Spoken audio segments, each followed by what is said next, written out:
Bekerja sama dengan ahli konstruksi bangunan, Kejaksaan Negeri Palembang melakukan pemeriksaan konstruksi bangunan MES Universitas Islam Negeri Raden Fatah Palembang di Jalan Lebak Rejo, Kecamatan Kemuning. Dari pemeriksaan volume dan kualitas fisik terpasang oleh ahli, jaksa menyimpulkan jika volume pembangunan MES tersebut tidak sesuai dengan kontrak.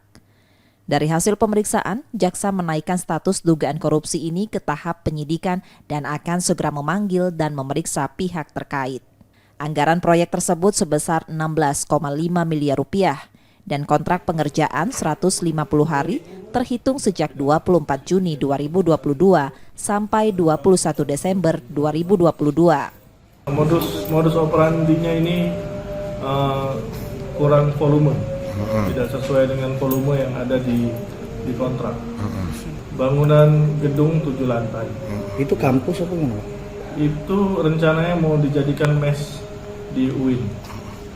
Belum dipastikan berapa kerugian negara, namun kami waktu di penyelidikan telah memakai ahli bangunan. Nah, nanti pas penyidikan kita akan melakukan pemanggilan ulang semua.